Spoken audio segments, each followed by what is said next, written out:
Darren to the rescue sa kanyang besties na si Kim sa mga kapalpakan. I'm overheated, can hardly sleep at night, doing crazy dreaming. You're the reason why. Hiding by the baby.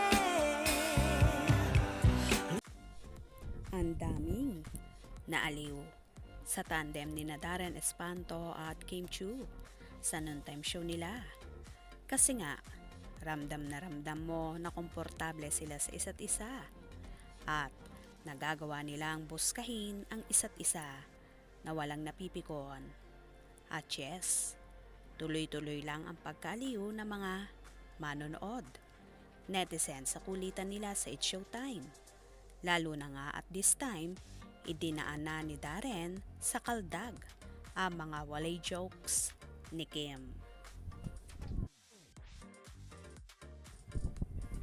Sa nagdaang episode, tila gulong-gulo sina Vice Ganda at iba pang co-host sa hirit ni Kimmy. Pero pilit pa ring itinatawid ni Kim ang kanyang Shinduko joke kahit aminado siyang walay ito.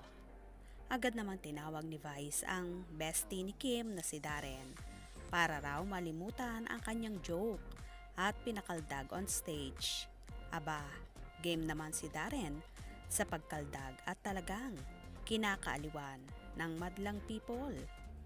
Hirit ni Vice, heto ha, tuwing may mawawalay na joke, kailangan mong sumayaw para malimutan ng lahat ang kawalayan.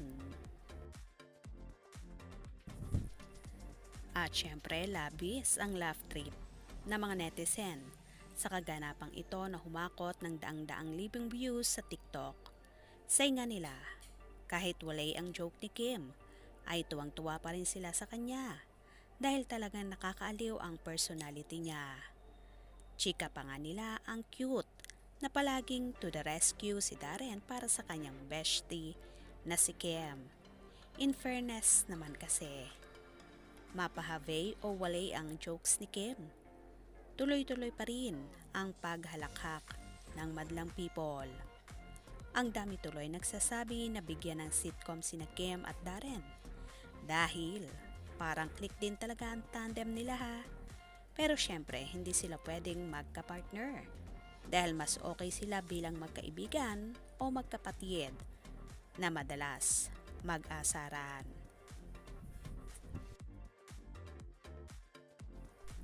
Sobrang nakakatuwa talaga ang samahan ng mag-besties na sina Kim at Darren na kinakaaliwan palagi ng madlang people. Kaya naman tumutok at huwag na huwag pahuhuli sa mga maiinit na kaganapan. Anong inyong magiging reaksyon sa video ito? Comment below.